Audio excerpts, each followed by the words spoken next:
We're really honored to have some of the elders of the cannabis psychedelic culture here, people like Professor Rock and Michael Horowitz and his wife Cynthia Palmer Horowitz and Michael Aldrich. And next up, we have Cynthia Palmer Horowitz, who's author of Women of the Extreme, is it? Sisters of the Extreme, yeah, we have formerly titled Shaman, Woman, Mainline Lady, about the role of drugs in female history and culture. Cynthia's been at this type of research and an interest in this since the 60s, and with her husband, Michael Horowitz, was the curator of the Fitz, Ludlow Memorial Library, which is the largest drug library, which is unfortunately in storage right now, but hopefully we'll see it broken out for all of mankind to enjoy at some point here. So up next is Cynthia Palmer Horowitz, and thank you so much, Cynthia, for joining us. Hi. Well, now you know my name. Primarily, I'd like to share some cannabis and stories and some history, and to tell you about some of the fascinating female characters that are part of it. But before we start, Before we start talking about these women and their experiences, I thought we'd just talk about all the different ways that we change our consciousness and the ways that we get high. In pharmacology terms, it's called the method of introduction. And just as mental set and setting are essential to taking psychedelics, how we get high, or the method of introduction, is a defining part of the cannabis high. There are lots of ways that we get high with cannabis. We can eat it in bonbons and fudge and pastries, paste, savory seasonings. We can drink it in tinctures and olive oils and salad dressings. We can apply it topically or rectally, and we can smoke it. The effects essentially can vary in terms, a great deal in terms of how quickly we get high, how strong the high is, and how long it lasts. Oh, thanks. In some of the Victorian literature from the 1800s, you'll see that eating and drinking cannabis was extremely popular, and especially among women, because basically smoking was still the province of men, and you didn't see women smoking in public at all. So for, the more conservative and women who really did want to get high with hash, they used hash or cannabis extract. They used tinctures or the Arabian candies of the time. But of all the ways of getting high, smoking has always been the most popular and the most common. It's easy and the effects are quick. And throughout history, smoking has always been a mystique. It's been independent of gender and even independent of what you smoke, whether it's tobacco or cannabis or hash or flowers or leaves. There just simply are some people who just really like the act of smoking. I'm sure we all have friends who are dedicated smokers and who we can't imagine without a joint or a cigarette or a pipe in their hand. And relevant to smoking, there are subtle distinctions between the high one gets in a joint or in a pipe or in the vapors or in hotboxing. Does everybody know what hotboxing is? Because I didn't know until someone just told me recently. I think it's the greatest word. I mean, someone told me that it was a big word among her teenage son and his friends, and it means filling up your car with pot smoke and then inviting people in. So you just sit in the car and blows tons of smoke, and it's called hotboxing. Anyway, I thought it was great. It's a great word. The world of politics and intrigue is steeped with the use of drugs. My first story is about Scheherazade. And while most of us think of Scheherazade as a character out of a fairy tale, she was a real person who lived in ancient Persia. And her sultan, or her master, was betrayed by his wife. She slept with another man, and he was furious, and he had her beheaded. And he developed a deep distrust of women. So his pattern was to invite a virgin over for the night and then have her beheaded in the morning so that she wouldn't live to betray him. And they say, or legend has it, that 1,000 or more virgins met their fate this way. Well, Scheherazade was the daughter of one of the Sultan's officials, and she was a very remarkable woman. She was highly educated. She'd read many books. She had a library of thousands of books, and she knew the poets. She knew the legends of past rulers, and she basically could recite the legends, and she could recite poetry by heart. So she was a fascinating and interesting woman. And she and her sister, Dinazad, volunteered to spend a night with the Sultan. And they had a plan. The sister, Dinazad, her role was to keep the hash bowl filled. And sometimes in these days it was a combination of hash and opium, while Scheherazade told, story after story, weaving this kind of labyrinth of fascination, while the Sultan just laid back and Dinazad kept adding hash, to the pipe. And she would tell a cliffhanger every night, and the Sultan, so intrigued, would spare her life for another night. So after 1,001 nights, or 3 years, Scheherazade had 3 children with the Sultan, and he had fallen in love with her, and he married her and spared her sister and ceased his brutal ways. Next we have the Ories. Sorry, some of my pictures are just JPEGs. But the Ories were courtesans, and I really appreciated what you said, David, because courtesans is maybe not the right word, but they were educated, beautiful women, young women, who essentially Hassan Sabah, who was a cunning political leader of kind of an intriguer of Islam, created a cult of assassins by using these beautiful Ories to seduce the warriors before they were assigned any kind of murder. So basically, the warriors in training were invited to participate and play and smoke hashish with the Ories, and they would enjoy their company, pass out, and then the castle would have the men carried over into these exotic hanging gardens, and they would awaken and they would resume smoking hashish and reveling with the maidens. And essentially this was really the creation of paradise, because the Islams had a concept that the assassin would enjoy a life of 72 virgins in his afterlife. So Hassan Sabah used these Ories and created for these warriors, previous to their assigned assassinations, and this picture of paradise. And then the warriors would willingly go out and create their murders and even lose their lives. Probably most of the time they did lose their lives, and they would enjoy their afterlife. So the Pleiades is a star cluster that's worshipped by many cultures, and it's also called the Seven Sisters of Sleep.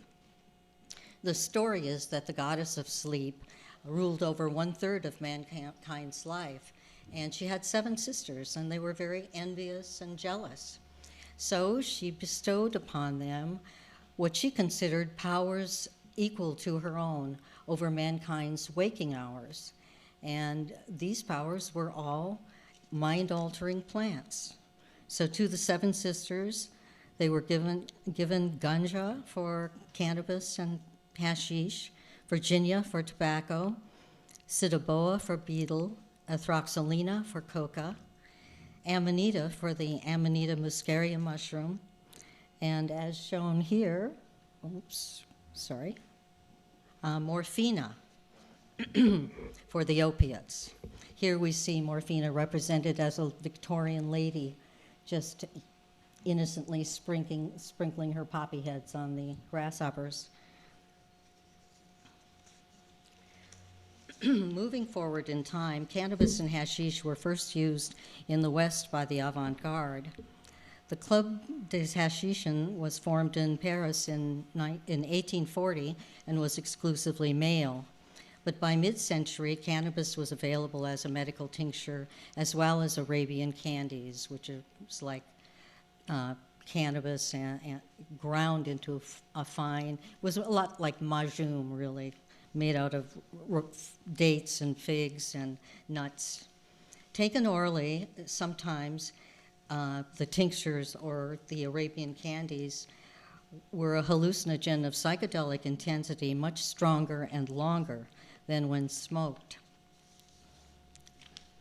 So I'm going to read a couple of presentations from Louisa May Alcott and a woman named Mary Hungerford.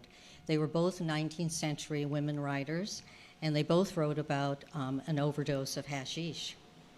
Mary Hungerford was an American children's writer. Little is really known of her except that she appears to be the first woman to have published an account of a psychedelic experience. And this experience was from an extreme overdose of cannabis extract. This is from her account. Being one of the grand army of sufferers from headache, I took by order of my physician 3 small daily doses of hemp extract. Not discovering any of the stimulating effects, even after repeated increase, I grew to regard it as a very harmless and inactive medicine. One day I took, in a desperate attempt of forestalling an attack, a much larger quantity of hashish than had ever been prescribed. And after she took this, she basically fell into a stupor. She was unable to speak, she was unable to even nod her head, and she just kept swooning and passing out. And finally, at the end of it, when she's more conscious, which is about 8 or 10 hours later, she evaluated it this way. I died as I believed, although by strange double consciousness, I knew that I should live again and be reanimated in my body. I had left, though. In leaving, I did not soar away as one delights to think of the freed spirit soaring.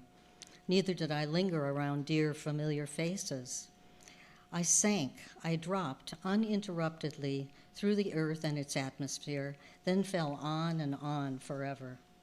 I was perfectly composed and speculated curiously about the strange circumstance that even going through the solid earth, there was no displacement of material, and in my descent, I gathered no momentum.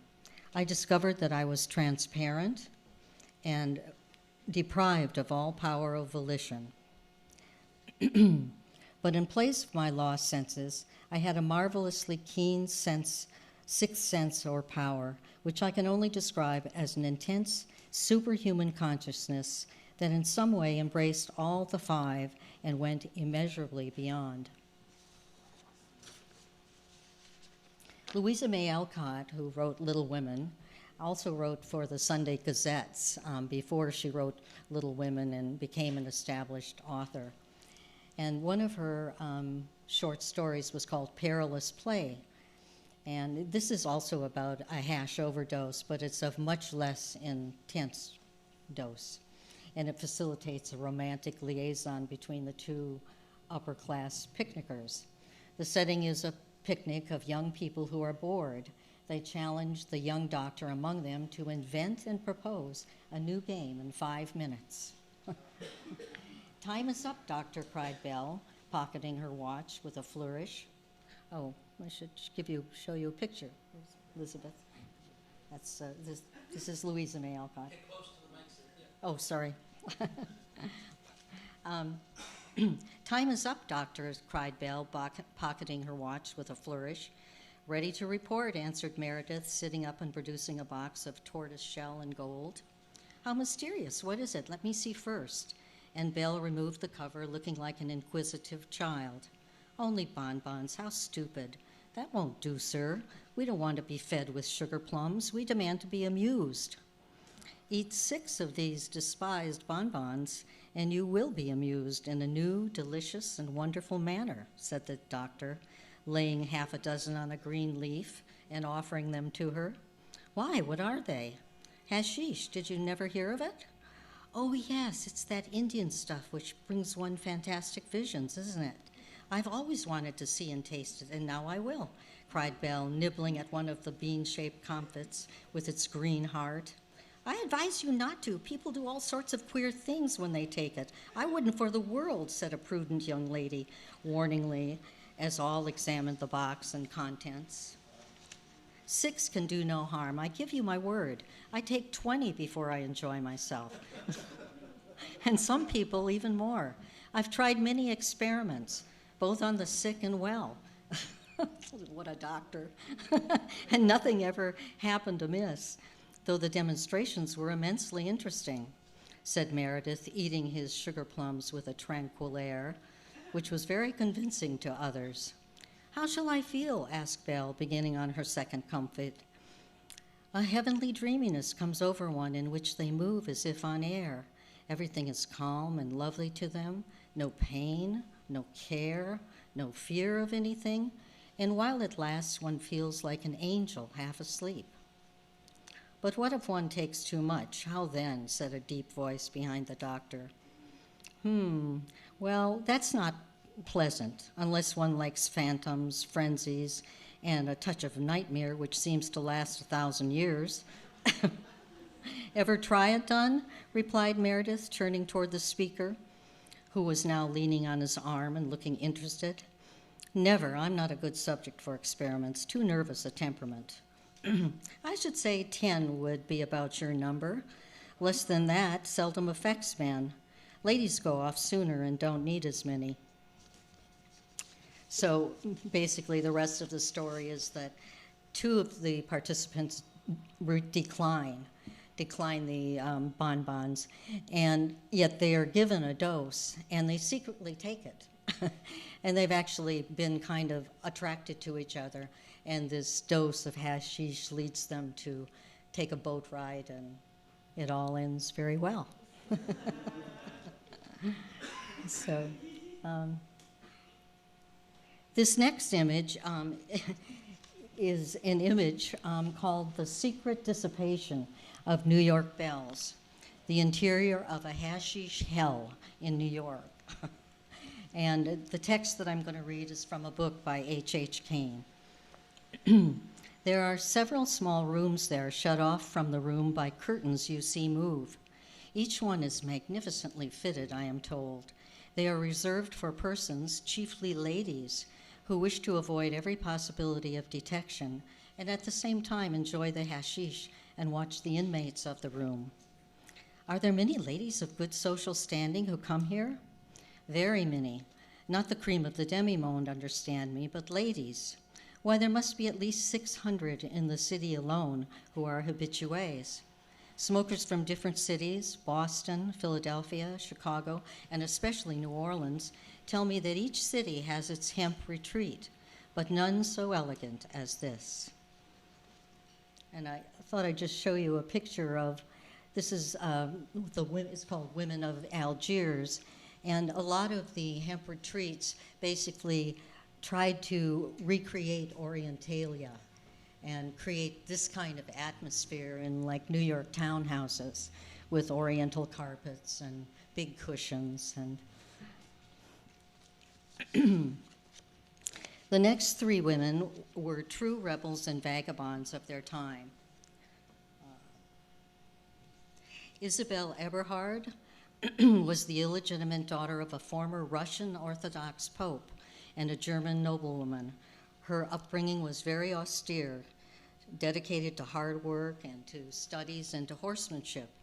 And at 20, she moved to Tunisia, where she fell in love with the desert, and she began this kind of nomadic infusion into Islamic culture. She dressed in full male attire, a hooded robe and turban, and she rode and she caroused freely with Arabs. She smoked keef and drank and took Arab lovers. And she had a very modernist style of writing, and she wrote bittersweet tales of Islamic life. One story, The Oblivion Seekers, is a short sketch of a keef den that she found and frequented. And while she doesn't describe the effects of keef, she captures the atmosphere of a keef den in the Arab world of 1900. Quote, "It is a partially ruined house behind the Mela. The floor has been made by pounding the earth, but it is soft and dusty. Seldom swept, it is covered with pomegranate rinds. The place serves as a shelter for Moroccan vagabonds, for nomads, and for every sort of person of dubious intent and questionable appearance. In one corner lies a clean red mat with some cushions from Fez in embroidered leather. On the mat, a large chest which serves as a table.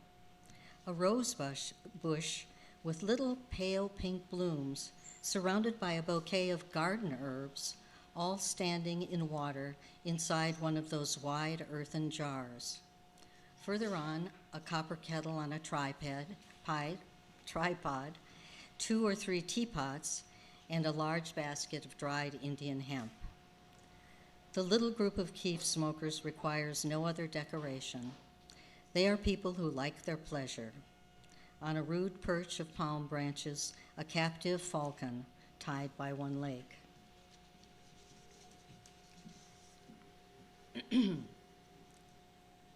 The second woman rebel is someone called Baroness Elsa von Freytag Loring. Once dubbed a one-woman happening, the Baroness was a German poet who came of age around the turn of the century. Quote, "She smoked marijuana in a big china German pipe that must have held an ounce or more," said one biographer. A kind of Lady Gaga of her time, she attended balls with postage stamps decorating her face and wearing a girdle of kitchen utensils. She was kind of like a new wave fashion leader, like 60 years before her time. The next person I don't have a picture of because she kind of died anonymously. I don't know that there is a picture of her. Her name is Boxcar Bertha, and she wrote a book called Sister of the Road.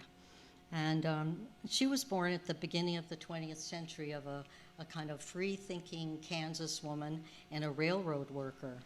And her parents were actually arrested for refusing to marry. So she spent the first six months of her life in jail with her father and mother. She grew up poor, spending her youth living in socialist camps set up in railroad yards and traveling through the Midwest. Then she hit the road herself and wrote this book. Here's a brief account of her encounter with marijuana in the 1920s Midwest. Marijuana is called among its users muggles.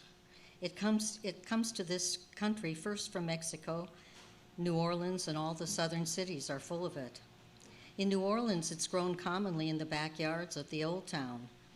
It's available also in every northern city as cigarettes. They may be had for as low as 25 cents each. In New Orleans, they are 2 for a quarter. One cigarette, if smoked by those who know the way, will give a thorough muggles jag to at least 3 people for an entire night. So I'd never heard that phrase until I read her Muggles. And let's see. Oh, that's too early, but Janet Clark was a young hipster of the 1940s and 50s. She was married to a horn player and part of the blues and bop musicians culture. She was a jazz aficionado and a great lover of reefer.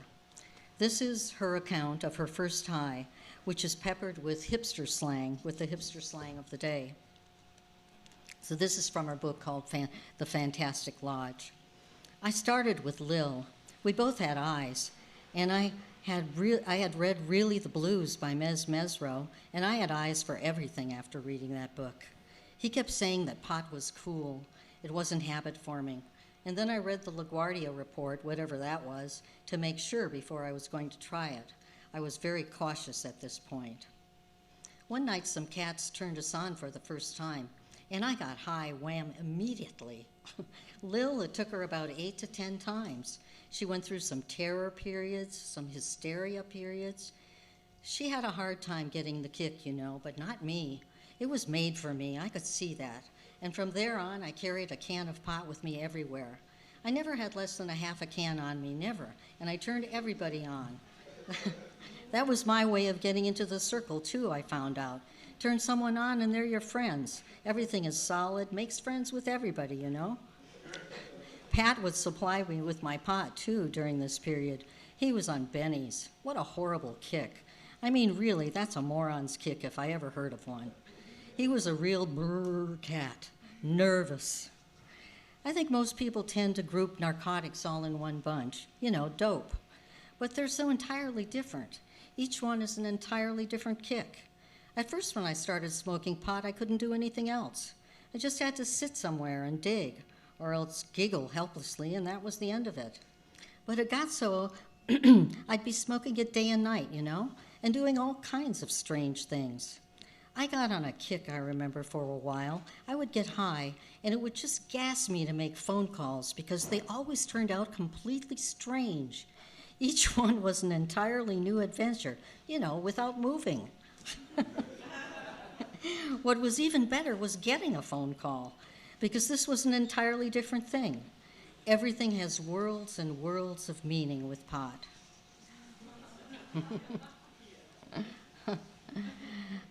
Jumping forward, this is Anita Hoffman. To the 60s, we find Anita Hoffman, a yippie feminist who was married to Abby Hoffman, one of the original Chicago Seven. She was involved in every serio-comic action designed to bring down the state. One of the most public events that she and Abby conceived of took place in Washington in October of 1967, the levitating of the Pentagon designed to end the war in Vietnam. A year later, she and Abby mailed 4,000 marijuana joints to members of the New York City power structure, including the mayor, the chief of police, and members of the media. With a joint in each letter, in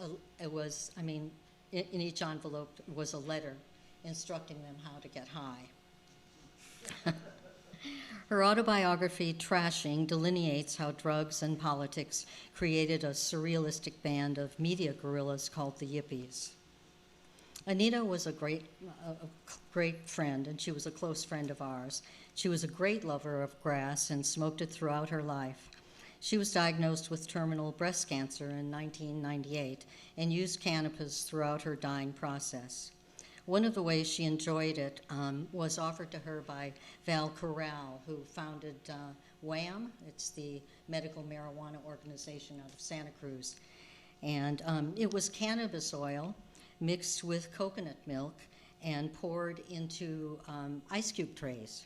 So each cube was a dose. And the way it was called mother's milk. And Anita would have 2 cubes over her oatmeal in the morning, and she really, she noticed the effect, and she really appreciated it.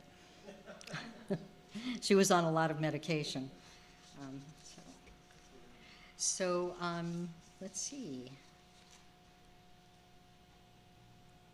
Oh, I just want to mention this person, Garnett Brennan. Garnett Brennan was a school teacher in the 60s in Nicasio, which is north of San Francisco, and she was a real heroine in a certain way. She had been smoking grass for 30 years, and she was a teacher and a principal of a high school. And, nobody really, among her friends, people didn't know it, but her dealer got busted. And he was soliciting, letters, basically for his lawyer about how pot wasn't harmless. So she wrote this long letter talking about her history of grass and how she smoked. And she was also a gourmet cook, so she would serve the fudge first, and then she would have this incredible meal for later on. And this is what she writes at the beginning of her fudge recipe. This is the food of paradise, of Baudelaire's artificial paradises. It might provide an entertaining refreshment for a ladies' bridge club. In Morocco, it's thought to be good for warding off the common cold in damp weather. And indeed, it's more effective if taken with large quantities of hot mint tea. Euphoria and brilliant storms of laughter, ecstatic reveries, and extensions of one's personality on several simultaneous planes are to be complacently expected. And finally, I'd like to close by just reading a few stanzas from Anne Waldman's poem. She's a poet who taught poetry at Naropa in Boulder, Colorado for many years. I think she still lives there. But she wrote this poem called In Praise of Smoking Dope. And it's got 13 stanzas, but I'm just going to read you a couple of them. Rather than worry without result, one should put out a joint of bad grass. Rather than be wise churning out the words, better smoke the dope and weep happy tears. How to speak of it, I know not, yet the thing I prize most is pot. Sooner than be a man, I'd be an El Pino cigarette paper holding the dope. Calm and knowing ways, these are not for me. I'd rather freak out with dope-sodden glee.